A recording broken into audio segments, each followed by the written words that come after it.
Uma das dinâmicas, eu não lhe chamo uma contradição, ela é uma contradição vivida, mas é uma dinâmica. Uma das dinâmicas é justamente que nós queremos ao mesmo tempo tornar visível as linhas de desigualdade que cosem a nossa identidade, não é? E mostrar que nós fazemos parte de uma estrutura de desigualdade que a maioria não vê, e ao mesmo tempo não queremos ser classificados apenas como gay ou como negro ou como não sei o quê. Mas esta é a dinâmica que já o Foucault falava de que era todos os movimentos de libertação são assim, são movimentos que são feitos para acabar consigo próprios.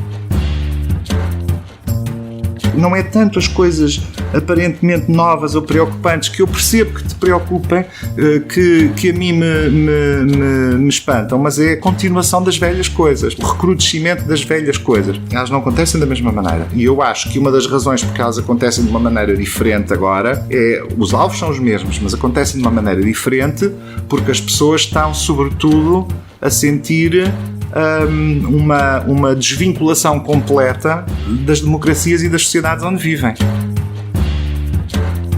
Outra coisa completamente diferente é quando determinados atores políticos usam a estratégia da vitimização sem primeiro fazerem o trabalho de criticarem a hegemonia em que se está a viver. Eu não quero uma política que tenha que ser baseada no perguntar-me sistematicamente se o caso X, Y e Z foi mesmo ou não foi mesmo um caso de sexismo, um caso de racismo. Quero é pensar politicamente sobre há ou não há estruturas de desigualdade baseadas nestas questões. Como é que estas estruturas de desigualdade se articulam umas com as outras?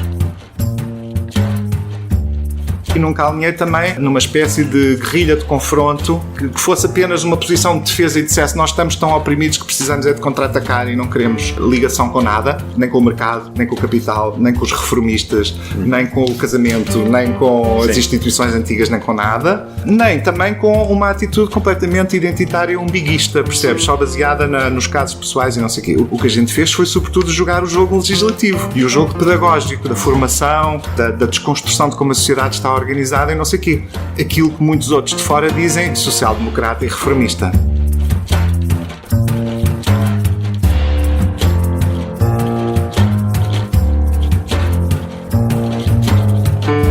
É mais do que uma entrevista, é menos do que um debate. É uma conversa com um contraditório em que, no fim, é mesmo a opinião do convidado que interessa. É um debate em que eu perco sempre. Perguntar Não Ofende é o podcast semanal assinado por mim, Daniel Oliveira, o que não faz chorar. Quase sempre sobre política, às vezes sobre coisas realmente interessantes. Ouça e subscreva em qualquer aplicação iOS, Android, no Mixcloud ou no SoundCloud. Vá a patreon.com/perguntar não ofende, conheça as vantagens de ser patrono e apoie financeiramente a produção deste projeto independente.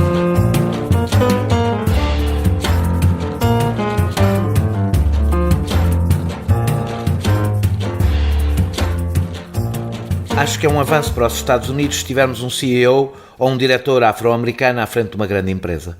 Mas se essa pessoa vai explorar os seus trabalhadores, não importa para nada se ela é branca, negra ou latina. Precisamos de candidatos negros e brancos e latinos e gays. Precisamos disso tudo. Mas precisamos que esses candidatos se oponham à oligarquia. É essa a luta dos dias que correm. A declaração é de Bernie Sanders e foi secundada, num sentido politicamente oposto, por Peter Thiel, quando o cofundador da PayPal foi à última convenção republicana para dizer que tinha muito orgulho em ser gay, mas era a economia que lhe interessava. Este é um debate que atravessa a esquerda americana e, de certa forma, a europeia. Se a sua concentração nas políticas de identidade não a está a desfocar da desigualdade social e económica que poderia mobilizar uma grande maioria, atirando-a para uma derrota histórica que deixa a direita neoliberal e a extrema-direita sozinhas no confronto político fundamental. Quando a esquerda assumiu o feminismo e a defesa das minorias étnicas e sexuais como uma parte central do seu património político, não se limitou a levar até às últimas consequências a defesa da igualdade. Corrigiu o desprezo que quase sempre mostrou pelos direitos individuais. Nunca haveria conquista de direitos LGBT se gays, lésbicas e bissexuais não se tivessem afirmado como sujeitos políticos e só se afirmaram quando se nomearam a si mesmos com uma identidade própria. Mas este caminho tem-nos atirado para o extremo oposto do problema. Toda a luta passou a ser pelo reconhecimento do eu. O eu negro, branco, outra coisa, homem, mulher, outra coisa, heterossexual, gay, lésbica, bissexual, intersexual, outra coisa, num acumular de interseções identitárias que me tornam único e irrepetível, é verdade, mas dificilmente um ator político. Em vez do cidadão, do trabalhador ou do povo, a esquerda apresenta-se como um espaço de afirmação da soma dos indivíduos, não muito distante do discurso neoliberal. O ativista de esquerda identitária substituiu o olhar fixado no horizonte por o olhar fixado no umbigo. Sim, é verdade que a luta pelo poder está em todos os aspectos da vida, do Estado à casa, da empresa à cama. Mas é uma verdade politicamente inútil porque ela balcaniza os atores políticos e as suas causas. E esta esquerda não se limitou a somar minorias de oprimidos, também somou maiorias de opressores, que somos, de alguma forma, em alguma das nossas identidades, todos nós, e que tem no discurso da culpa a resposta para a superação dessas opressões. O argumento é substituído pelo tabu, que torna qualquer debate num campo de minas. O meu convidado foi dirigente do Bloco de Esquerda, deputado do Partido Socialista e um dos mais notáveis ativistas dos direitos LGBT. Como antropólogo, trabalha em questões de género e sexualidade, assim como de raça e pós-colonialismo. Não podia ter melhor convidado do que Miguel Valde Almeida para contrariar toda esta introdução. Miguel, muito obrigado por teres aceitado este meu convite. Eu vou entrar imediatamente numa pergunta mais específica e depois vamos alargando isto. Sem entrar em pormenores de ténis que eu imagino que não dominas, ou se calhar dominas, eu não sei, eu não domino. Perante as notícias sobre o confronto de Serena Williams com o árbitro Carlos Ramos, que eu não sei se acompanhaste esta polémica, o que é que tu viste imediatamente? Uma mulher negra que chegou ao topo contra todos os preconceitos perante um homem branco com o poder de discriminar, ou uma milionária com um enorme poder mediático a assediar um quase anónimo, sem 1/10 dos seus recursos simbólicos e financeiros. A pergunta pode parecer simplista, e é. Mas o que eu quero perceber é até que ponto substituímos as categorias políticas que usávamos para retratar a discriminação. Categorias, como sabes, resultam sempre de simplificações. Bom, eu acho que o que vi foi aquilo que a gente na antropologia chamava antes um drama social, não é? Eu não vejo a Serena Williams e não vejo o árbitro e não vejo o público e não vejo a bola e a raquete, vejo tudo aquilo em interação, percebes? Vejo aquilo como um teatro, entre aspas, quer dizer, uma metáfora, um teatro social onde estão várias personagens. Aliás, nós quando usamos estes episódios é sempre assim, não é? Exato. Usamos para retratar qualquer coisa que queremos dizer. Exato, e é um teatro que não é só o evento em si mesmo, é aquilo que acontece em torno dele e depois dele, ou seja, para mim é tão relevante, se não mesmo mais relevante, a discussão que despoltou, nos termos em que a discussão foi feita nas redes sociais, nomeadamente e nos mídia, e não só, às vezes até nos locais de trabalho, nas famílias e por aí fora, isso faz parte do evento. Ou seja, o que a Serena fez, o que o árbitro fez ou deixaram de fazer, despoletou uma conversa social que essa sim fala das questões que tu estás a colocar, de classismo, racismo, sexismo e por aí fora. O que para mim, sabes o que é que isso faz? Torna, isto pode ser estranho de perceber e eu não sei se sei explicar a minha convicção, mas torna-me de certa maneira irrelevante o episódio. Percebes o que eu quero dizer? O que é relevante para mim é a discussão que depois se faz em torno dele. Por isso é relevante saber se o acontecimento foi sexista ou racista, porque isso nunca se Por isso é que eu não te perguntei o que é que achas que aconteceu, eu perguntei o que é que tu viste. Ou seja, exatamente nesta metáfora, eu vou dizer, eu vi mais rapidamente a questão de classe do que, claro que o episódio, o que aconteceu realmente tem importância para o que todos nós vimos, evidentemente, não é? Se eu tivesse chamado preta, todos teríamos visto, evidentemente, o mesmo.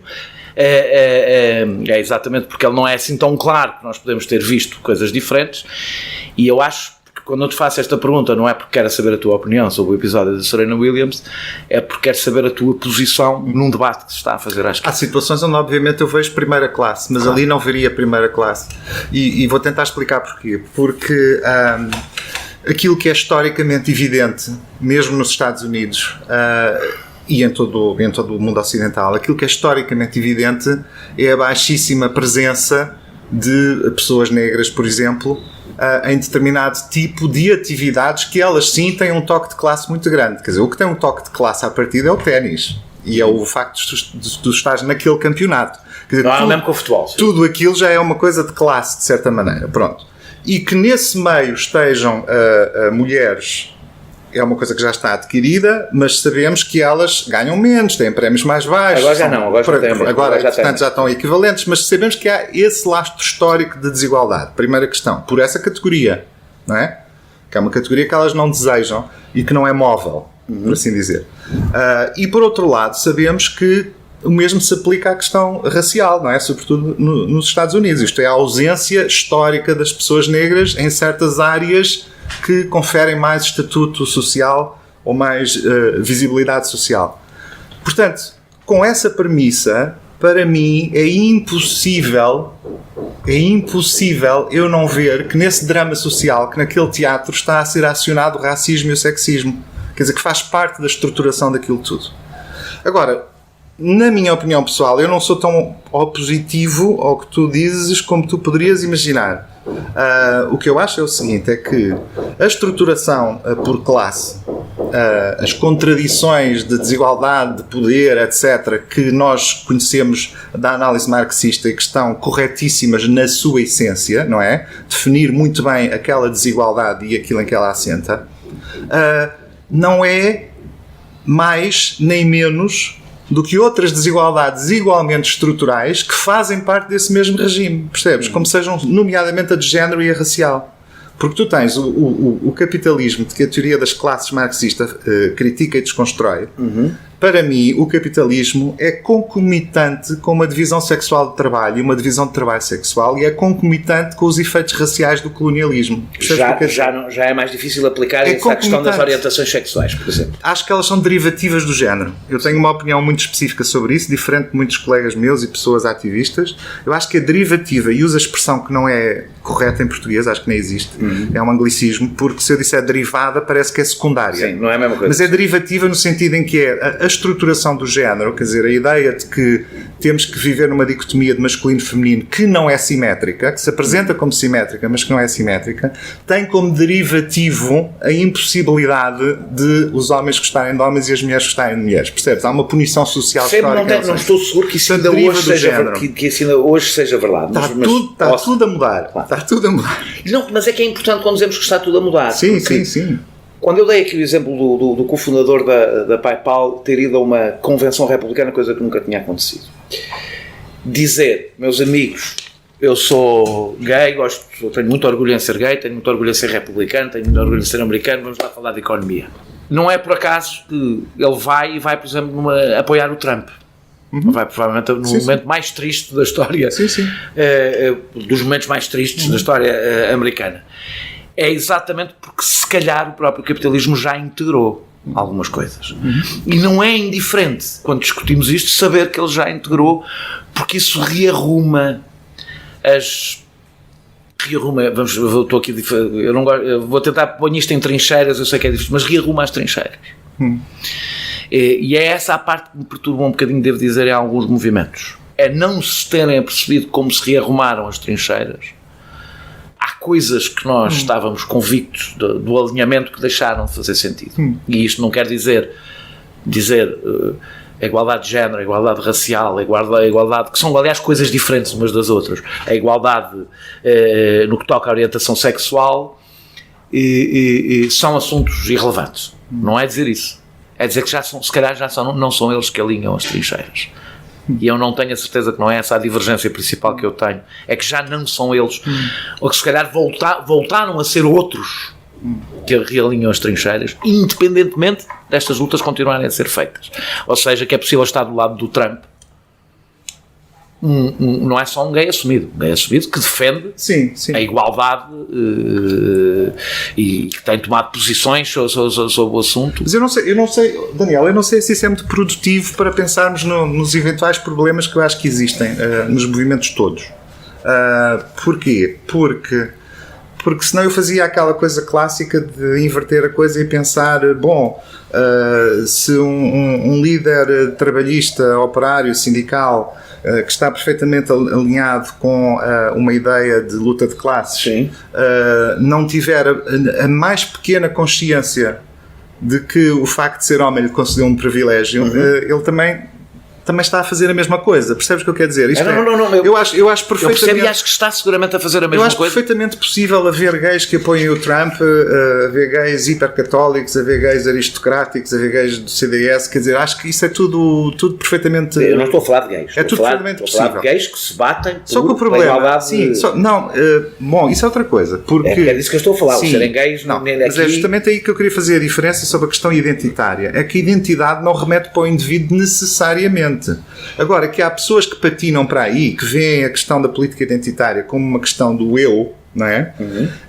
Há sem dúvida, e esse é justamente o problema que dentro dos movimentos de política identitária deve ser combatido e criticado, e é-o também em muitos deles. Então, porque eu quando falo de identidade, não falo de identidades pessoais e individuais, porque essas não têm valor político propriamente, no sentido da ação política. Falo daquilo que tem a ver com estruturas, com a forma como estruturamos o género, a raça, a orientação sexual, a classe, essas estruturas serem levadas a sério e temos mecanismos para as transformar. Mas que o debate nos Estados Unidos, por exemplo, sobre esta matéria, está a levar a discussão para a discussão do eu vítima, a minha história de discriminação, ou seja, para uma política autobiográfica que leva à esquerda, evidentemente, não só para um beco sem saída, mas até para uma aliança cultural com o discurso neoliberal de direita, não é? Mas não te esqueças. Que é o indivíduo é o centro do todo. O indivíduo, o eu é o centro do debate político. Não te esqueças que isso aconteceu nos Estados Unidos já há muito tempo com a eliminação da política de classe, não é? Quer dizer, foi eliminada. Primeiro foi eliminada... É exatamente o meu debate. Foi, mas foi eliminada muito antes de terem surgido movimentos dos chamados movimentos da política da vida. Muito antes. Deixa-me só dizer, para ficar aqui claro no nosso debate, eu não acho que a esquerda identitária tenha destruído o discurso de classe. Eu acho que ela ganhou uma centralidade porque vai ocupar um vazio que se instalou na esquerda em relação a essa matéria, até em relação a uma ideia de identidade, que é a identidade de classe, que era aquela que era central no discurso de esquerda. Mas aquilo que permitia um operário que até poderia ter sentimentos racistas e xenófobos, não ter no racismo e na xenofobia o centro do seu pensamento político, era a sua identidade de classe, que lhe criava um chapéu de chuva onde cabiam até pessoas em relação às quais ela tinha preconceito. E esse é o meu problema com a destruição da identidade de classe. Sim, mas repara, mas quem fez isso e o processo através do qual isso foi feito foi anterior a estes movimentos de política da vida ou de política identitária. E, portanto, temos que procurar os mecanismos disso noutra coisa qualquer, que vão ser os mecanismos, aliás, do próprio capitalismo e da formação da sociedade americana. Isso foi feito muito através da etnicidade, logo no início das grandes migrações, e foi feito também através da criação de uma noção de indivíduo completamente, supostamente autónomo, não é? E que persegue os seus próprios interesses, e aí a gente vai à teoria económica neoclássica e tudo isso, e a gente vai ver o que é de facto a transformação dessa forma de pensar o mundo numa ideologia que depois as pessoas partilham como cultura. Esse caldo cultural vai permitir muito mais tarde que em alguns movimentos identitários possa haver fenómenos como o que tu estás a identificar. Agora, se a gente começar a comparar com outros locais, a gente vê as coisas de outra maneira, porque se tu comparares com Portugal, tu provavelmente podes sentir isso. Eu estou-me a tentar colocar na tua pele, não é? Não estou aqui ainda a contradizer. Mas tu podes eventualmente sentir isso em algumas pessoas, mas que são as pessoas cuja identificação social, cultural, etc., já nem sequer pode ser chamada de local e portuguesa. Ela é bastante transnacional, muito influenciada pelos Estados Unidos, etc. Não tenho a menor dúvida que este debate que estamos a ter não corresponde à base do que se passa no país fora. Exato. Agora, se tu pensares no como é que se estrutura a política portuguesa, os movimentos sociais, as contradições da sociedade, como é que elas são trazidas a público e as pessoas as discutem, tu vais ver que aí provavelmente até podias dizer o contrário. Até podias dizer que o grau de interiorização do que tu chamas de política identitária por parte dos partidos da esquerda é muito diminuto. É muito diminuto. E tem-lo de uma forma mais expressiva e programática apenas no Bloco de Esquerda, porque no PS trata-se de pessoas concretas a lutarem pelas coisas e que depois convencem as outras, mas tem-lo sobretudo ao nível do Bloco de Esquerda, que à partida é uma representação minoritária, certo? E tem-no de uma forma bastante retórica. Sim. Tem uma forma bastante retórica e às vezes até instrumental, no sentido que instrumental não estou a fazer uma acusação, mas dá jeito, é preciso, faz parte, não podemos dizer que não, até dizemos que sim e por aí fora, mas não é exatamente o grande leitmotiv. Isso até leva que às vezes o Bloco de Esquerda, mesmo nesses assuntos, seja relativamente acrítico, porque como tem uma visão instrumental, às vezes pica ao ponto, não é? Mesmo em coisas que se calhar... Agora, onde tu podes, efetivamente, embora a escala não permite grandes análises nem comparações, porque ela é muito pequena, mas onde tu poderias eventualmente refletir um tu abstrato, Sim. onde tu poderias eventualmente refletir sobre essas contradições que tu estás a identificar, é nos próprios movimentos sociais que se identificam como movimentos feministas, ou movimentos LGBT, ou movimentos antirracistas, não é? Aí identificar o que é que lá acontece. E aí o que acontece é que a gente vê muito mais diversidade do que parece quando se vê de fora. E essa diversidade chega a ser conflitiva entre diferentes segmentos. E tens pessoas que interiorizaram muito uma perspectiva de economia política do género, economia política da orientação sexual e do racismo, e conseguem fazer as articulações com visões anticapitalistas e de classe. E podes ter no outro extremo do arco, tendo muita coisa pelo meio, e no outro extremo do arco, teres pessoas de um identitarismo que é apenas uma ideia de o coletivo é uma coleção de indivíduos. Isto é, um conjunto de indivíduos que se identificam como gays ou lésbicas e estão juntos por causa disso. Independentemente de acharem coisas muito diferentes sobre a vida, de serem reacionários, progressisas, revolucionários, ou seja o que for. Acho que aí é que as comparações são interessantes de então deixa-me pegar aí, a declaração do coletivo Combahee River, um documento feminista de feministas negras do final dos anos 70 que é fundamental para compreender a política de identidade, pelo menos é um documento considerado de alguma forma fundador a algumas das suas ideias, podia-se ler. Nós percebemos que as únicas pessoas que se importam connosco o suficiente para trabalhar conscientemente pela nossa libertação somos nós. Acreditamos que a política mais profunda e potencialmente mais radical vem diretamente da nossa própria identidade em oposição a trabalhar contra a opressão de outrem. Mesmo não rejeitando a solidariedade com os homens negros na luta contra o racismo, que este coletivo assumia como sua, aliás, no documento em causa, esta afirmação deixa claro um muro de incompreensão que a política de identidade assume. Incompreensão entre experiências de opressão. Onde a consciência política nasce apenas da experiência pessoal e não da adesão a uma ideia, mesmo que abstrata, seja qual for o nosso percurso de vida. Se tu não achas, e eu acho que isto, eu não estou aqui a pegar uma picuinhice, eu acho que isto é um elemento fundamental na discussão sobre este tema. Se tu não achas que a negação da ideia de solidariedade, mesmo que baseada numa ideia abstrata que não corresponde à nossa experiência pessoal, ou seja, que isto é uma negação da ideia de solidariedade em que a esquerda na realidade sempre se baseou. Esta ideia de que nós lutamos por nós porque os outros não conseguem perceber a nossa condição. Eu percebo onde queres chegar, mas o problema é que os outros não percebem mesmo. O problema é que os outros não percebem mesmo. Mas não faz mal. Percebes o que é que eu estou a dizer? Mas faz se a alternativa for regressar ao que tu pões no editorial, a noção de cidadão ou de povo ou de não sei o quê, e que são coisas que nós já conseguimos perceber que ocultam outras, não é? Na realidade elas não representam, quer dizer, na realidade não há um cidadão abstrato, percebes o que eu quero dizer daquela utopia? Sobretudo nas propostas. Todas as categorizações que nós arranjamos, percebes bastante melhor do que eu, sim, que todas as categorizações que nós arranjamos revelam e ocultam. Sim, a questão...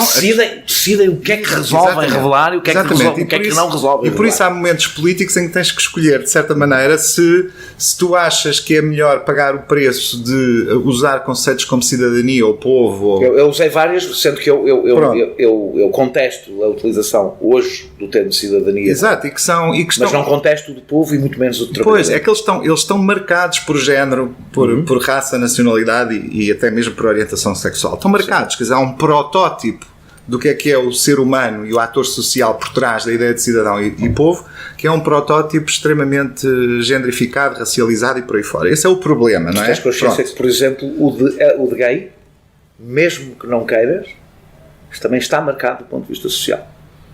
Até, eu vou dizer porque é que está marcado. Está marcado, estamos a falar na representação. Sim. Representação pública dessa categoria, porque é disso que estamos a falar. Mas essa representação cabe no domínio do preconceito, quer dizer, é daquelas coisas contra as quais se batalha, quer dizer, parte da pedagogia de um movimento LGBT que se preze é justamente a pedagogia de demonstrar a diversidade de classe, a diversidade racial, a diversidade de uma série de outras categorias das pessoas que se podem classificar como gays ou lésbicas. Isso aí, pronto, é um problema mesmo de percepção que, aliás, vem de estruturas de representação excludente, não é? Quer dizer, faz parte de todos os discursos de tipo populista que tentem afastar minorias que se consideram ameaçadoras, faz parte disso muitas vezes chutá-las para cima. Não é muito diferente da conspiração dos sábios de Sião e de coisas desse tipo. É chutar para cima, é muitas vezes uma das formas de fazer isso. Agora, onde é que eu queria chegar?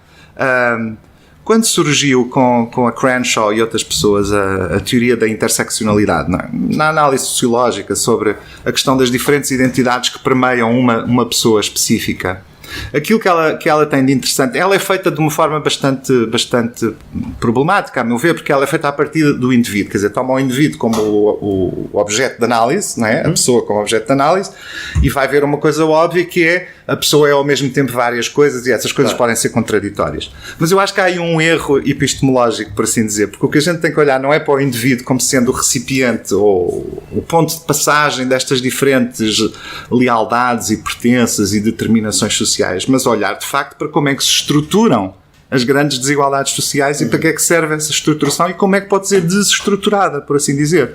Portanto, eu sou muito mais favorável no campo da esquerda a uma forma interseccional, mas vista a partir do geral e do coletivo para baixo e não a partir do individual para cima. Sim, sou muito mais a favor disso. Agora, o que eu sinto historicamente é que é inverter a ordem dos fatores, dizer que o problema é a emergência ou a forma como as políticas identitárias surgem dentro da esquerda. Porque para mim o problema continua a ser como é que a esquerda, ao mesmo tempo que de certa maneira abandonou a política de classe, também nem sequer abarcou para si própria a política identitária. Eu acho que a tua análise nem sequer está...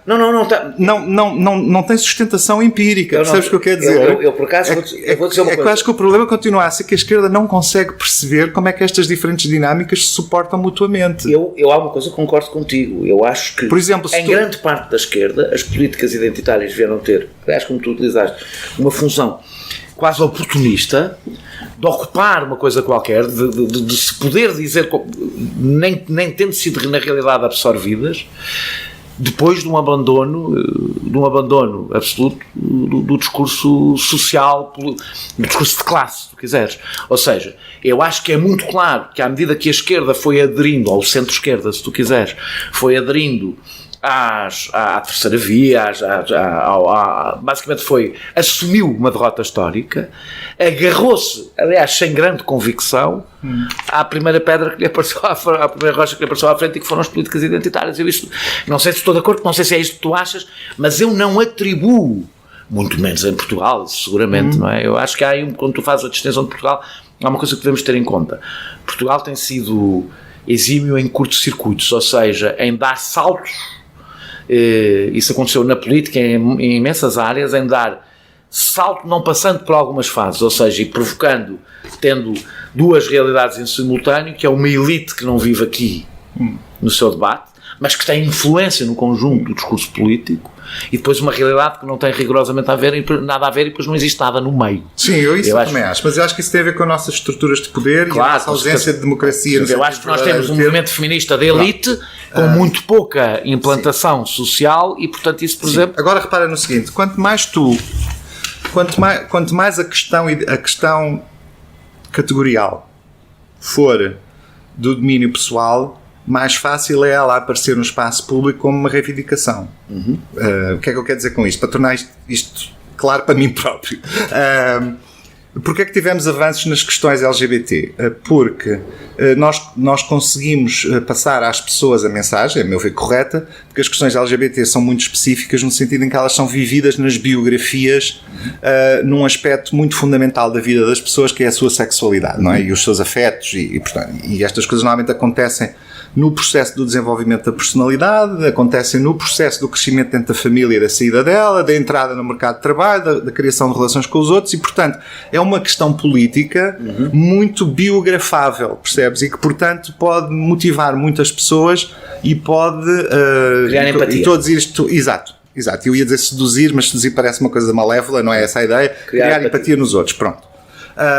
Ou seja, ela é mais fácil de ser apresentada sem ser preciso uma grande análise de tipo sociológico sobre a estruturação da desigualdade. Mas se tu pegares, por exemplo, na questão racial, já é bastante diferente.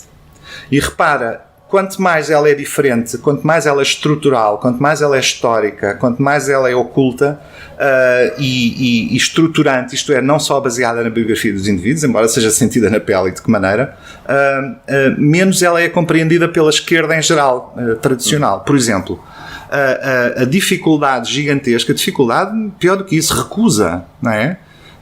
Que a esquerda portuguesa tem em admitir a natureza racista da nossa sociedade. A sua estruturação racista desde o colonialismo até hoje. Uma dificuldade tão grande, tem uma dificuldade tão grande que inclusive se junta claramente à direita e aos setores hegemónicos nisso. Ou seja, basta ouvir que palavras é que usam e que palavras é que não usam, basta ver onde é que põem a pedra de toque nos seus discursos, basta ver o tipo de coisas que deixam que aconteça, monumentos, coisas, etc, etc. E uma espécie de... Estás a falar do centro-esquerda. Sim, uma espécie de... A esquerda mais radical nesse assunto, por acaso, acho sim, um pouco melhor. Mas, até por causa da história anticolonial, etc. Mas pensa no PC, o PC não pensa sobre o assunto, quer dizer, não tem discurso sobre o assunto, não reflete sobre o assunto. E o PC representa, melhor do que todos os outros, uma continuação ainda de alguma política de classe. E, portanto, eu acho que aí as coisas são um bocadinho mais complicadas do que dás a entender. O que eu acho que nós precisamos, mas isso sempre achei, acho que precisamos de ativistas, de pensadores, de pessoas que coloquem as coisas numa perspectiva mais interseccional, mas vista a partir do coletivo e da estruturação da sociedade, como é que o poder e a desigualdade se estruturam, identificar bem como é que isso acontece numa sociedade concreta como a portuguesa, por exemplo, e construir um discurso que consiga pôr estas coisas em pé de igualdade. O que eu não consigo é fazer hierarquias aqui, porque estava implícito na tua coisa. Mas deixa-me dizer, eu acho que está implícito e posso dizer que está explícito. E quando eu está explícito, eu acho é que não sei se estamos a falar ou estamos a falar da mesma coisa.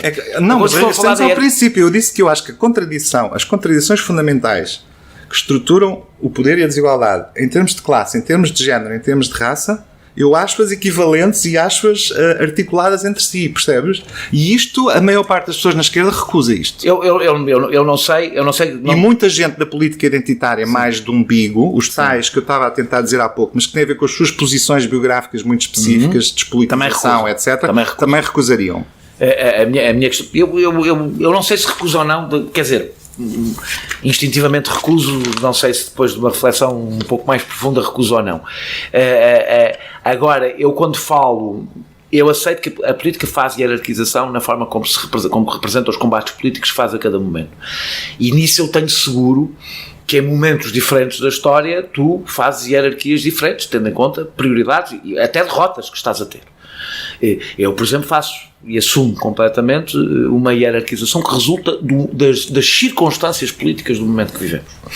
Ou seja, enquanto eu acho, sim, que há áreas onde se está a conquistar, e é evidente que se está a conquistar, olhamos para as legislações, etc., mesmo que demore mais tempo, menos tempo, com mais resistência, ninguém pode dizer estamos a assistir a um retrocesso histórico na área dos direitos das mulheres, estamos a assistir a um retrocesso histórico na área dos direitos LGBT, ou ninguém o poderá dizer, pelo menos no mundo ocidental, mas atenção, ou na Europa. Mas estamos a assistir a um backlash e a um contra-ataque organizado pela primeira vez de uma forma muito eficaz. É verdade, e sabes do que é que eu acho que isso resulta? E tu achas que é culpa dos próprios? Não acho. Acho que a responsabilidade, eu acho que isso é responsabilidade do facto da esquerda ter abandonado a questão de classe.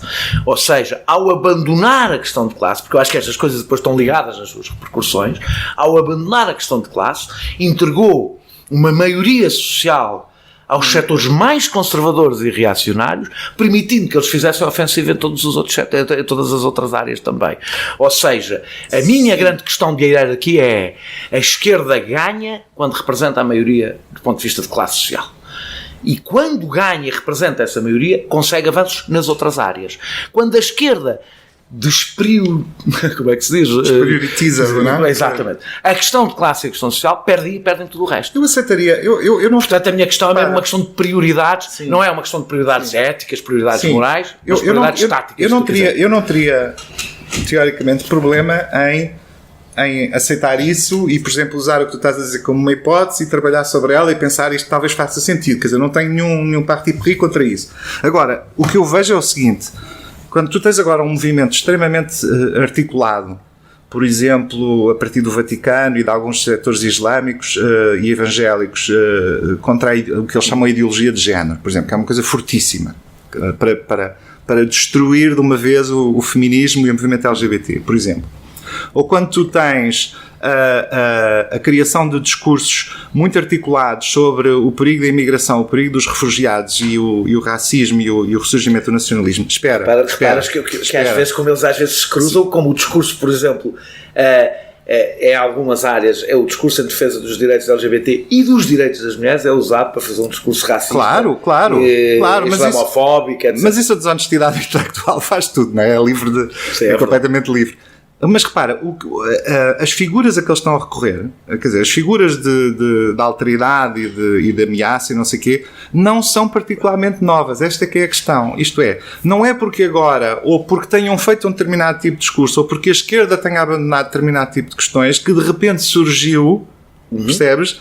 A mulher que fala, ou o gay que aparece, ou o negro que está ao virar da esquina, não é porque eles tenham aparecido agora, ou que estejam a falar agora, ou que tenham conquistado poder agora, que essa reação está a acontecer, porque já a faziam mesmo antes.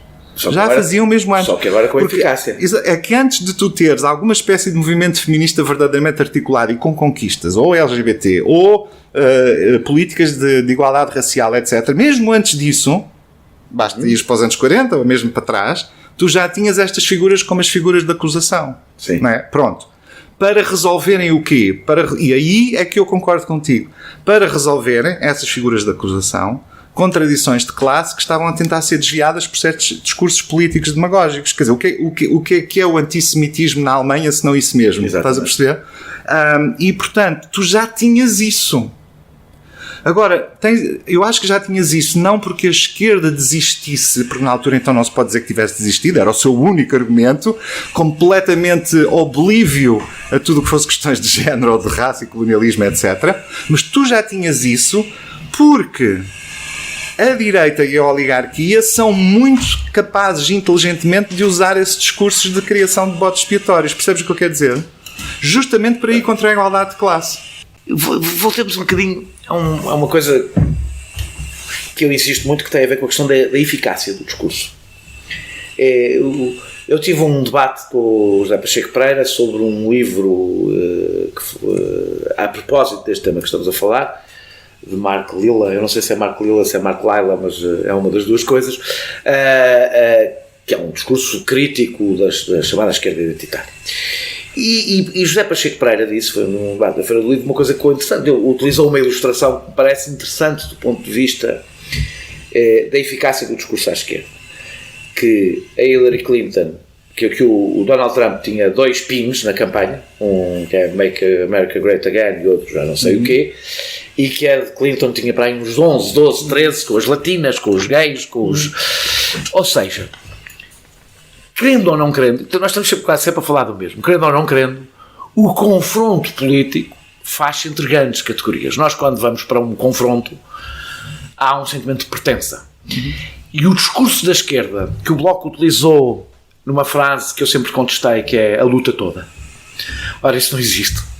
Não se fazem as lutas todas ao mesmo tempo. Quanto muito, não é por acaso que se fazem hierarquias, é até às vezes, como estávamos a falar antes, para defender as lutas todas que fazem hierarquias, se a esquerda perdeu a capacidade de ter um ator, sem o qual, ou seja, Trump representa o branco, o pobre, o que nós quisermos, ou de classe média, não é o pobre, é o branco, de classe média, que quer se ingrar na vida, etc, etc, etc. E a política vive deste tipo de figuras em que nós, com as quais a maioria tem que de alguma forma se identificar. Eu percebo o risco disto. É quando criamos esta maioria, excluímos as minorias, deixam de ter representação. Sim. Mas se não achas que isto cria um problema irresolúvel à esquerda, a incapacidade de ter um pino, por assim dizer, eu só não acho que seja resolúvel porque acho que o Bernie Sanders provou que era resolúvel. Ou seja, conseguiu integrar todo o discurso em defesa das minorias e ao mesmo tempo fazer um discurso para a maioria que incluía Olha, isso aí não sei o se homem concordo. pobre branco. Isso aí, por acaso, acho que não concordo contigo, porque acho que... Tu não tens o fascínio que eu tenho pelo Bernie Não, Sanders. absolutamente. Pois. Eu acho que o Bernie... Aliás, eu teria apoiado a Hillary Clinton, independentemente de críticas em relação a uma série das Sim, mas eu acho que provavelmente o teu apoio a Hillary Clinton e a minha total incapacidade de apoiar a Hillary Clinton e apoiar a Bernie Sanders resume, se calhar, as nossas divergências deste assunto, porque talvez. É por causa das nossas divergências deste assunto. Talvez. Eu acho que o Sanders, por muito, obviamente, simpático que seja e interessante e esteja a pensar as coisas de uma forma diferente para os Estados Unidos. Claro, isso estamos a falar, é um pensamento totalmente tradicional. Pensar as coisas de uma forma diferente para os Estados Unidos, é isso que eu ia dizer. É relativamente tradicional para nós, sim. Porque sim, ele inclui as questões todas, mas inclui-as exatamente da maneira como, por exemplo, o Bloco as inclui, ou como o PS depois às vezes consegue incluir, e o PC só votando, não é? Sim. E que é um pouco dizendo, sim, temos que prestar atenção a esses também, não é? Ou também faz parte, também reconhecemos. Mas não é curioso que ele esteja a ganhar apoio absoluto. Ele esteja a ganhar imenso apoio dentro das próprias minorias, com imensos candidatos sim. Dentro das minorias, o que se calhar quer dizer sem que dúvida. As próprias minorias não querem ser representadas apenas como minorias. Ou seja... Não, eu não estou a falar das minorias politizadas, das pessoas politizadas dentro das minorias. Mas ninguém quer, porque repara, uma das dinâmicas, eu não lhe chamo uma contradição, ela é uma contradição vivida, mas é uma dinâmica. Uma das dinâmicas de, por exemplo, tu seres gay ou lésbica, enfim, politizado, partamos desse princípio, ou de seres negro ou politizado e por aí fora, uma das dinâmicas é justamente que nós queremos ao mesmo tempo tornar visível as linhas de desigualdade que cosem a nossa identidade, não é? E mostrar que nós fazemos parte de uma estrutura de desigualdade que a maioria não vê, percebes? E ao mesmo tempo não queremos ser classificados apenas como gay ou como negro ou como não sei o quê. Estás a perceber? Esta é a aparente, mas esta é a dinâmica que já o Foucault falava de que era todos os movimentos de libertação são assim, são movimentos que são feitos para acabar consigo próprios, não é? Pronto. E isto vive-se nas identificações políticas. Isso leva-me totalmente à próxima pergunta. Através de patreon.com/perguntar não ofende, pode apoiar diretamente a produção deste projeto independente. Que é talvez o maior paradoxo do discurso identitário seja a ideia da apropriação cultural. Que impede, agora vou usar caricaturas, mas depois menos caricaturas, que impede, na versão extrema, um branco de usar rastas ou de comer sushi, ou na versão menos extrema, impede um ator branco de fazer de asiático ou um heterossexual representar um gay. Poderá dizer-se que isto é uma caricatura do discurso identitário, eu acho que tem qualquer coisa de caricatura, mas eu também acho que é uma consequência lógica da afirmação de identidades estanques para identificar oprimidos e opressores. Ou seja, quer dizer com isto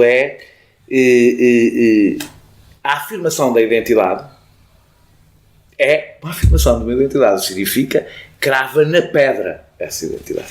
E curiosamente alimenta a própria ideia racista, homofóbica, o que seja, mas de sentido inverso de uma fronteira que não se passa. E talvez a ideia da apropriação cultural seja a maior confissão da derrota que pode significar a afirmação de uma identidade. Eu acho que aí... Porque diz eu sou como sou, eu sou negro, gay, ou sou negra, mulher e lésbica.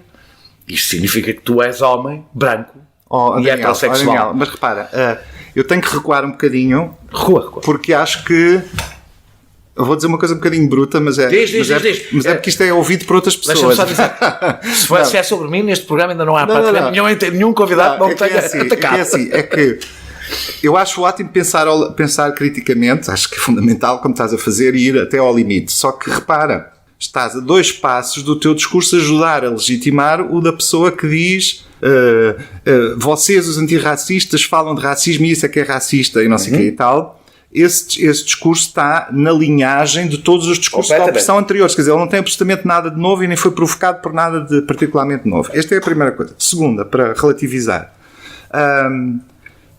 é tomar, de facto, a árvore pela floresta, porque os movimentos ditos identitários, eu já percebeste que eu não gosto muito, já usei em tempos política da identidade, até num livro, mas eu não gosto porque identidade para a maioria das pessoas remete para o indivíduo e aquilo que eu falo são identidades coletivas que nunca são verdadeiramente vividas pelos indivíduos, são categorias, não é? Que a gente tem que pensar um pouco mais abstratamente. Embora depois, obviamente, são vividas pessoalmente, como todas as outras. Como as de classe também, não é? Aliás, como as de classe, aliás, no sentido até de dizer porque é que vocês estão a queixar e não sei o quê, diz-se para os operários antigamente, como se diz hoje para outras pessoas. Mas é distinguir entre os movimentos de política identitária. Eles são muito diversos. Por exemplo, toda a gente no micro mundo do movimento LGBT queer feminista em Portugal sabe que eu, pessoalmente, Miguel Valde-Almeida, não vou muito à bola com a chamada teoria queer e com algumas das suas declinações, por assim dizer.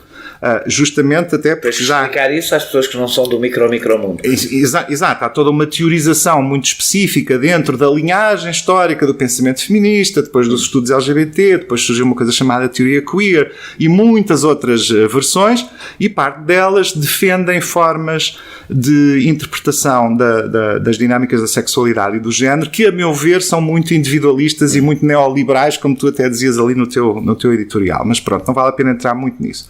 O que eu quero dizer é que há uma diversidade muito grande, ok? E há, dentro dessa diversidade, pessoas e grupos que efetivamente levam a um certo ponto uma maneira muito umbiguista de entender a identidade, percebes? E, portanto, acabam por ser os definidores do que é uma identidade, os criadores da fronteira dessa identidade, e dizem tudo o que os outros fazem é apropriação, por assim dizer. Pronto. Isso aí eu também acho que já é do domínio... Mas não achas que é uma consequência lógica? Não acho que seja. Sabes porquê? Eu percebo quando tu dizes que eu estava a pisar, e eu percebo que estou a pisar o risco, mas quando eu digo que é consequência lógica, não estou a fazer uma afirmação ética, moral, ou etc. Não, é que é assim... Estou a dizer que há um risco evidente. Mas repara, então deixa eu dar um exemplo mais simples. É que sabes que há uma diferença entre o discurso de classe. Sim. É que o discurso de classe supera-se, ou seja... Quem fez um discurso de afirmação de uma identidade de classe, vamos pôr assim isto como pretos, ou de uma consciência de classe, utilizando um discurso marxista, pretende a superação das classes. Ou seja, pretende destruir essa diferença. Claro, mas... Ora, isso não existe nem no movimento LGBT, nem no movimento das raças, não é suposto, quer dizer... Não, mas existe que a categoria deixe de ser operativa. Essa é a utopia final. Pronto, agora, pelo caminho, há quem não faça isso. Isso sem dúvida. E é disso que eu estava a falar. Por exemplo, se tu tiveres as situações mais caricaturáveis da apropriação são interpessoais. Portanto, é aquela cena, entra numa sala uma pessoa branca vestida com o cabelo com umas rastas à africana, e a pessoa negra na sala diz: isso é apropriação, tira já isso, não tens o direito de fazer isso, não sei o quê. Essa é a parte... Estamos a falar dos Estados Unidos, porque isso não Exato, essa é a parte caricatural da coisa. Sim. Outra maneira de falar de apropriação é, por exemplo, se eu disser que os jovens negros de certos bairros fazem um determinado tipo de música que está diretamente ligada a uma forma de protesto e de assunção da sua situação e de contestação da desigualdade, etc, e ela é rapidamente transformada em negócio e transformada, exatamente, transformada em gosto generalizado e ainda por cima em bandeira de lavandaria, isto é, para dizer nós somos fantásticos e incluímos toda a gente. Isso sim é o tipo de apropriação que me interessa criticar e desmontar. Quando nós vemos a imagem do Che Guevara, é um ícone capitalista. Exatamente. O capitalismo apropria-se de tudo. Mas apropria-se o capitalismo... De tudo. O mercado. O mercado apropria-se de tudo, até do protesto contra o mercado, até do protesto contra o capitalismo, faz disso um negócio. Isso não é novo. O problema é quando nós, isso eu compreendo, aliás, deixa-me dizer-te que a assistir à marcha do orgulho gay em Nova Iorque, sentia a apropriação cultural levada ao seu extremo, porque aquilo parecia, desculpa dizer-te, um acontecimento comercial mais do que uma marcha política. Aproveitado pelas empresas que patrocinam, por tudo o que há de mais mainstream do mais mainstream, e portanto eu acho, aliás, que o próprio movimento LGBT, em alguns casos, se deixou apropriar como uma boa imagem de marca, que dá uma imagem cosmopolita às cidades. Há várias coisas aí. Isso é uma discussão perfeitamente normal e compreensível. Porque tens de tudo. Porque tens também a questão de pessoas que olham para as formas de estruturação da desigualdade com base na orientação sexual como sendo transversais. E nesse sentido acharem que para uma política de emancipação, por exemplo, políticas de empresa que sejam inclusíveis e que reconheçam a diversidade podem ser boas para justamente potenciar formas de visibilidade LGBT, ainda por cima por parte de pessoas que depois podem influenciar o resto da sociedade, etc, etc, etc. Podes olhar a coisa desse ângulo e podes olhar a coisa do ângulo de uma crítica anticapitalista sobre a apropriação do mercado ou sobre a venda dos movimentos e por aí fora.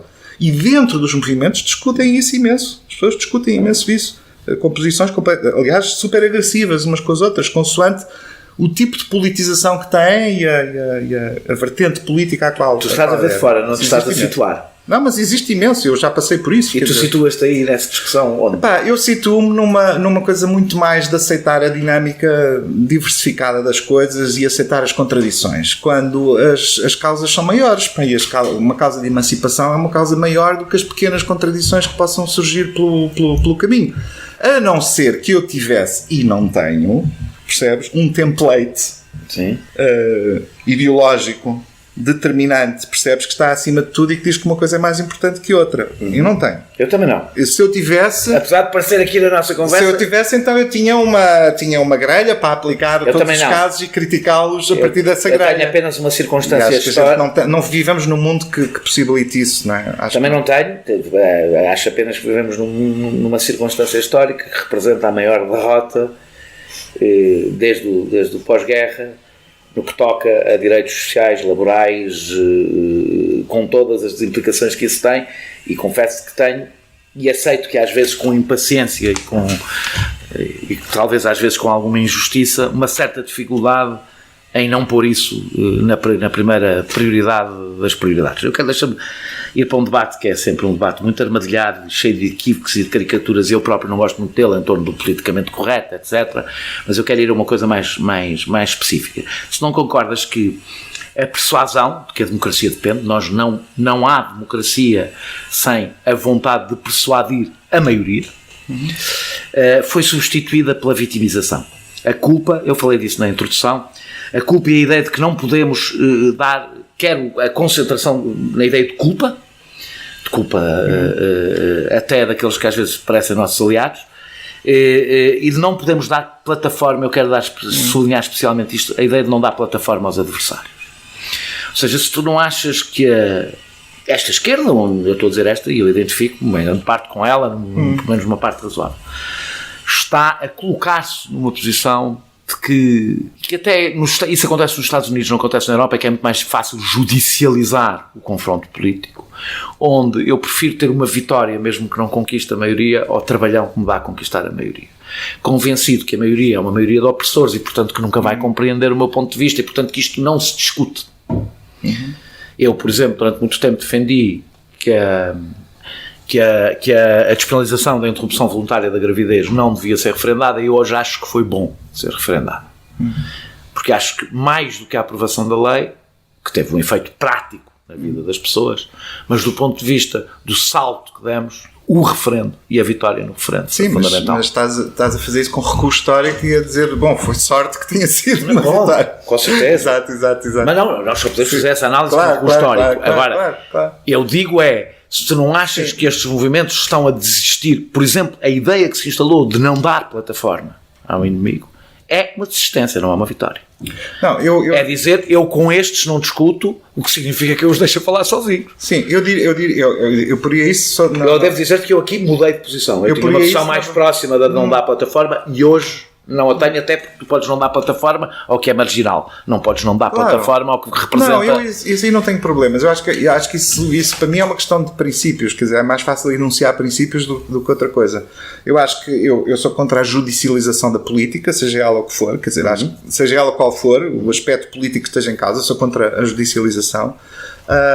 Sou contra a individualização das coisas, isto é, acho que quando a gente fala por muito que as coisas sejam vividas pelas pessoas concretas, mas não é ao nível do caso específico da pessoa X, que não é em torno disso que se deve fazer a política, e sou completamente contra a ideia da proibição e do tabu e da culpabilização. E não achas que há isso não acho que isso seja interessante nem produtivo do ponto de vista político. Agora, que há pessoas que fazem isso, não tenho a mínima dúvida. Tu não achas, por exemplo, na academia, nos Estados Unidos, não em Portugal, mas é que repara... Isso está a ganhar um espaço que que começa a ser assustador. Mas é que repara que é uma coleção de individualizações e tem a ver com o individualismo, porque de facto não é uma estratégia política de nenhum movimento. Não é parte de não dar plataforma, não é parte da teorização de ninguém.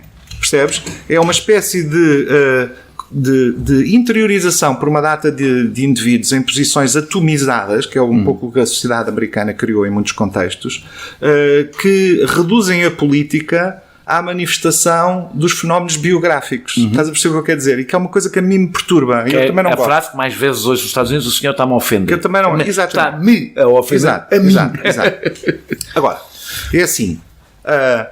Há momentos em que isso é extremamente pedagógico e eficaz, que em Portugal não se faz muito por hábito cultural e que quando alguém faz até se torna mais eficaz por causa disso, que é, se tu estiveres numa situação de performance pública, numa entrevista de televisão ou num debate de televisão, Sim. se tu estiveres numa situação pública ou semipública onde há um conflito latente a acontecer, por exemplo, sobre a admissão ou não de uma pessoa, sobre se ela teve ou não acesso a certa informação, sobre se ela está a ser ou não excluída, etc. Se tu, em determinados momentos desse tipo, tu puseres as coisas do ponto de vista do não me ofenda ou você está-me a excluir por causa disto ou daquilo, eu acho que isso é eficaz. É eficaz numa espécie de micropolítica, percebes, da pedagogia da micropolítica, das interações humanas e, sobretudo, quanto mais públicas elas forem, ou se forem, por exemplo, no local de trabalho, ou se forem até numa família, muitas vezes, acho que aí as coisas têm uma eficácia muito forte. O problema é se a política toda for feita na base disso e for feita no grande espaço público. E forem esses os casos que... E for feita muito em torno de... Quando eu falei da culpa e da vitimização e na própria introdução do tabu. Ou seja, eu acho que foi aqui que sobretudo mudei de posição. Eu, durante muito tempo, defendi é bom que o preconceito não se manifeste. Ou seja, eu não espero que toda a gente seja tolerante, espero que tenham consciência da sua intolerância e se calem.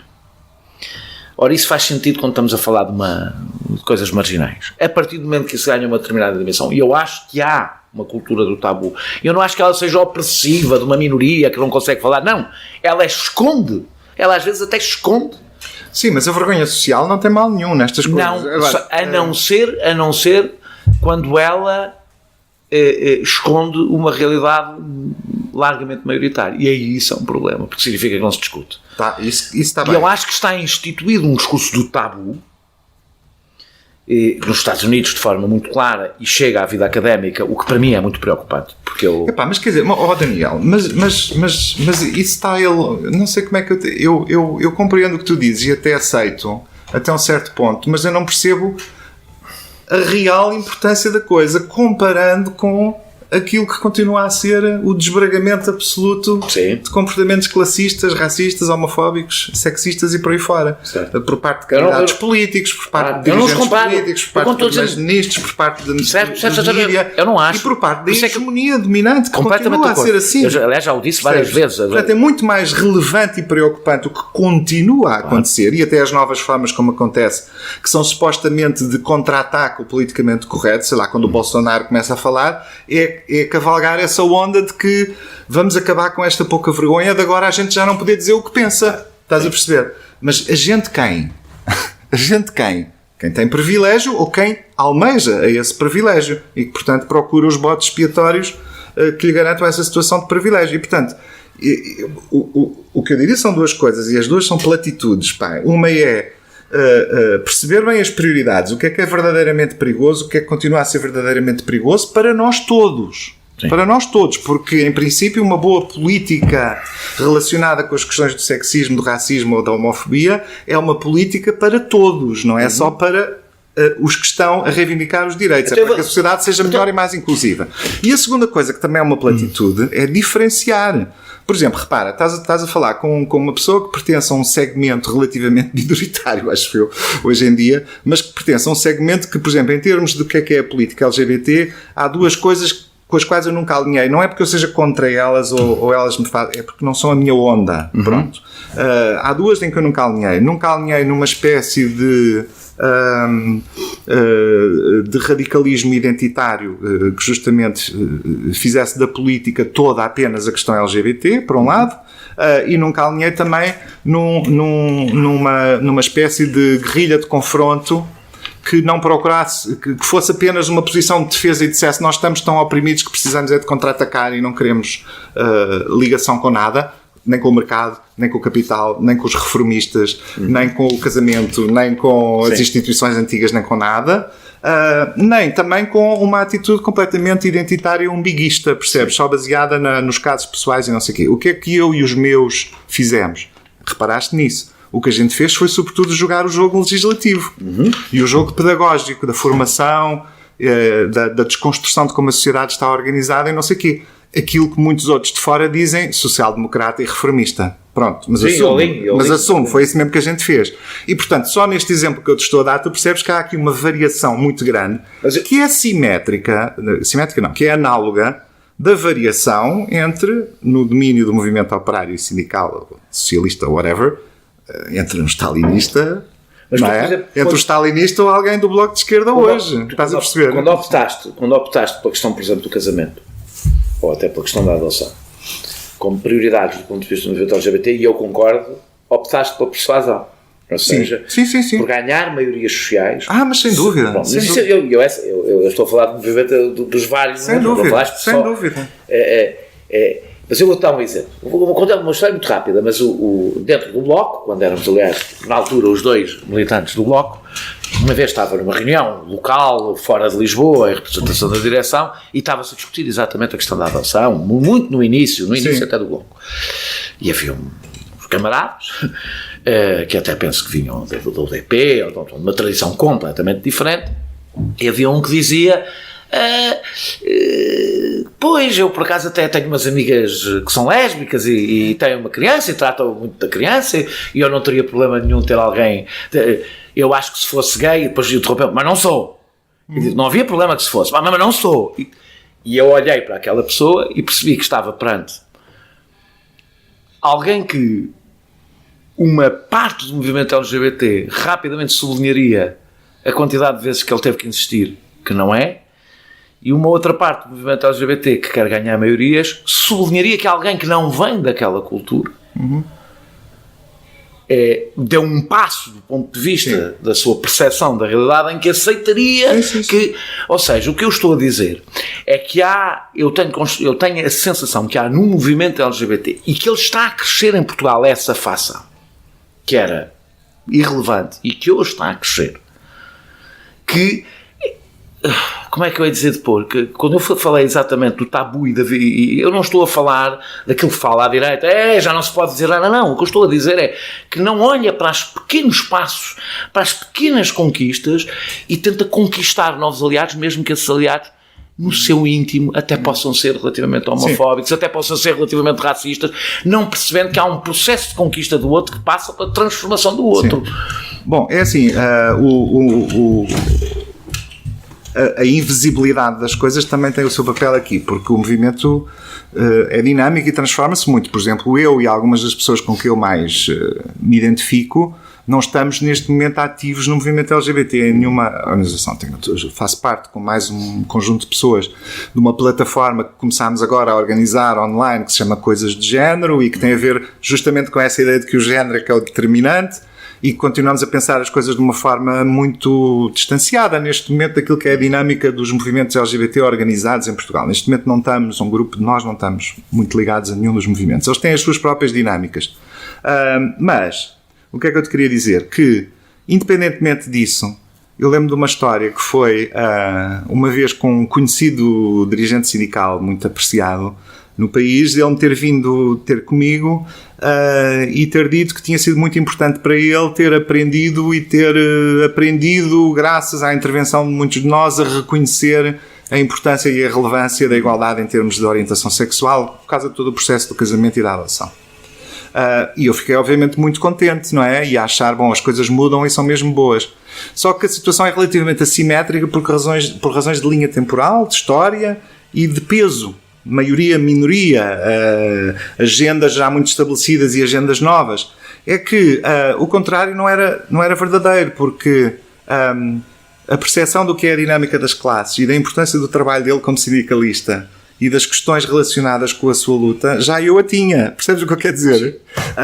Claro. E, portanto, há aqui uma assimetria que tem a ver com a linha do tempo. Eu fiquei muito contente, não é? Mas eu não tive que descobrir... Não são dois mundos que se encontram ao mesmo tempo. Eu não tive que descobrir, exatamente. E isso, eu acho que isso é importante ter em conta, porque é também o caráter de novidade histórica, porque a gente está a falar de coisas que começam a ter um mínimo de visibilidade só nos anos 70 nos próprios grandes centros do Ocidente, não é? Londres, Nova Iorque, São Francisco, etc. Um pouco em Paris e em Berlim. Quer dizer, o feminismo de outra forma, com os sufragistas antes, mas pronto. A entrar na política e entrar na agenda, a gente está a falar de uma coisa que tem o tempo da democracia portuguesa, por assim dizer. E cá, então...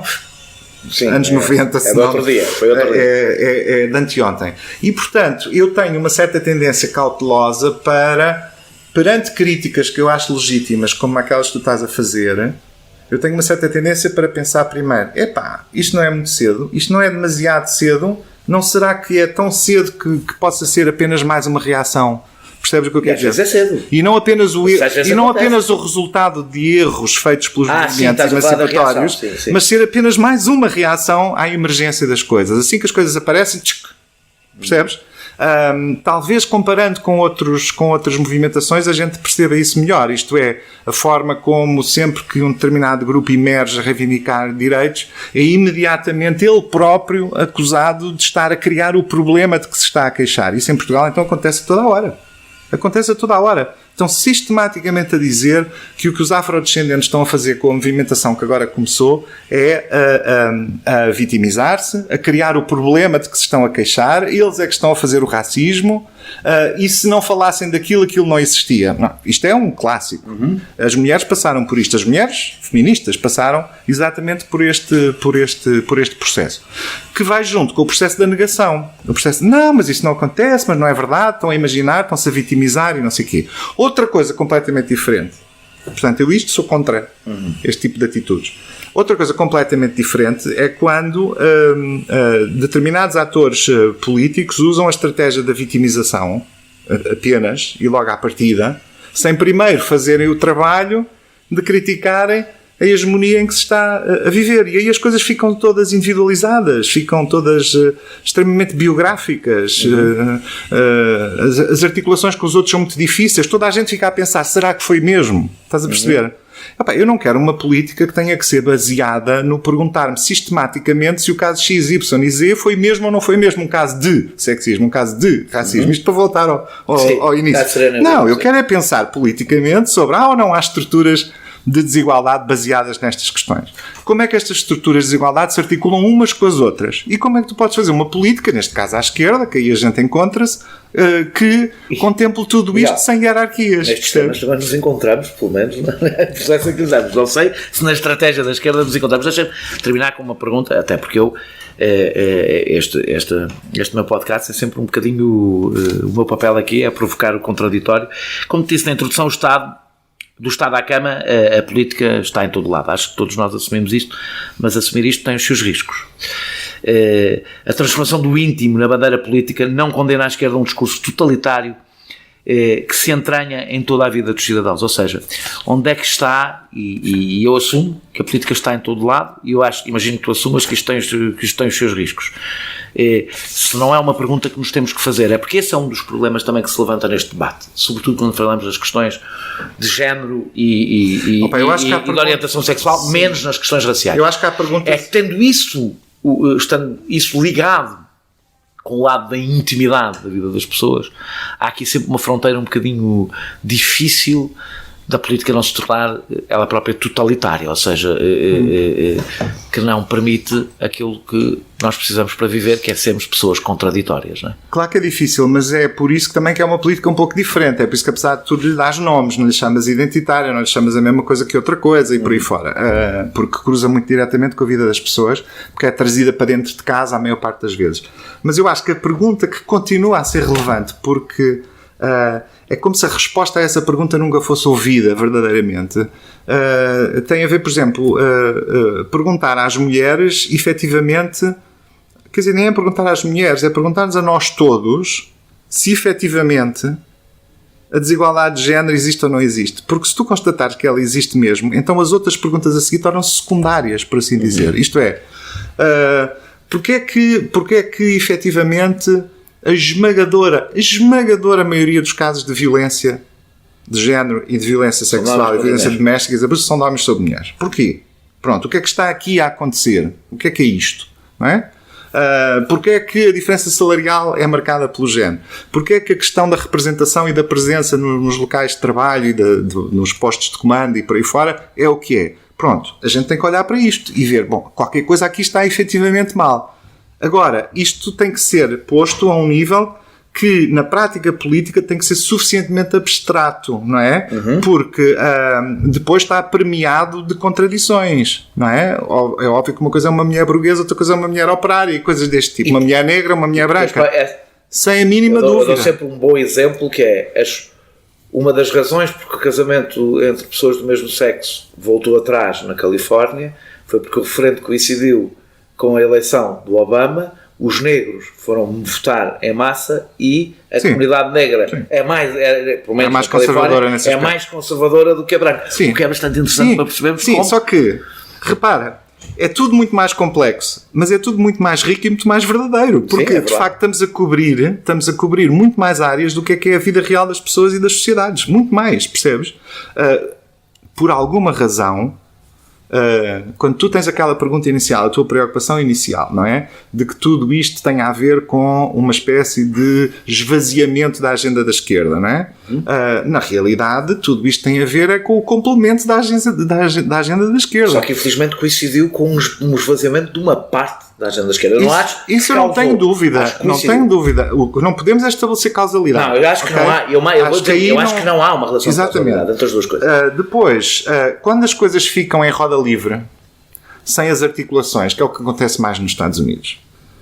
Essas articulações não existem porque não existe um pensamento e uma prática política pensada e não existem partidos à esquerda. Exatamente.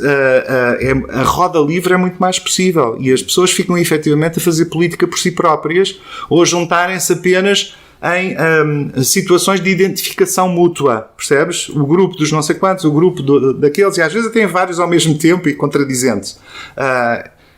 Pode ser muito interessante para a politização das pessoas, pode ser muito interessante para conseguirem efetivamente aquilo que desejam, não é muito eficaz ao nível de uma política maior. Eu espero que em Portugal isso não aconteça, não é? Espero que em Portugal isso não aconteça. E eu acho que as condições objetivas, por assim dizer, são outras.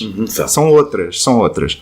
E o nosso perigo neste momento, eu acho que na Europa toda, e depois isto aqui vai chegar mais tarde ou mais cedo, o perigo é justamente como este backlash, não é? Esta reação negativa se concentra uma vez mais nas mulheres, nos gays e nas lésbicas, nos negros, nos imigrantes, concentra-se uma vez mais nestes grupos, já só não se concentra nos judeus porque esse problema já foi terrivelmente resolvido pela xenofobia dominante há umas décadas atrás. Na realidade, hoje até utilizado... E até utilizado de outra vez. Sentido inverso, não é? Não, quando eu digo sentido inverso, ou seja, hoje isso é utilizado, por exemplo, para direcionar para os muçulmanos. Sim, claro.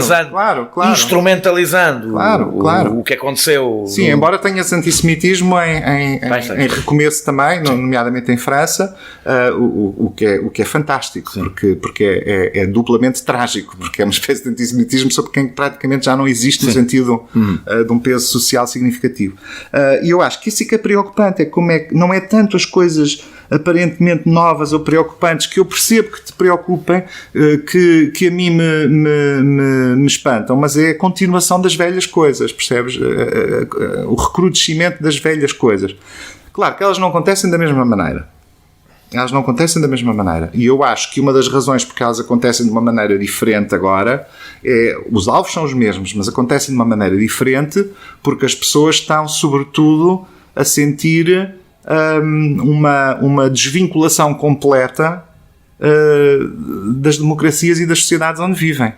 Eu acho que a questão às vezes pode até nem ser tanto o trabalho e as relações de classe, pode até ser muito mais as relações com o Estado, com a comunidade e com a democracia, não é?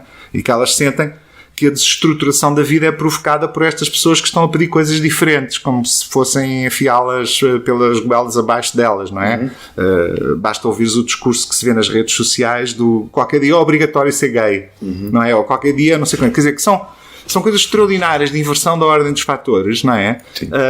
Em que, de facto, como tu sabes, é comum quem está numa situação de privilégio diz que está a ser atacado. Como tu sabes, até no confronto de classe também não é? Ou seja, aquilo que ouvimos em muita opinião pública é que os desgraçados das pessoas de classe média alta e ricos são espoliados através dos impostos e etc. Um país que tem essa pureza. Portanto, eu acho que isso é comum, por uma razão. O discurso dominante é o discurso do poder e é ele que consegue expressar-se mais facilmente. Exatamente. Miguel, muito obrigado por esta conversa.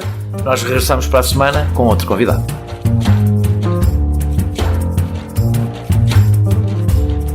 Este podcast é produzido por João Martins, a música é de Mário Lajinha e a ilustração de Vera Tavares.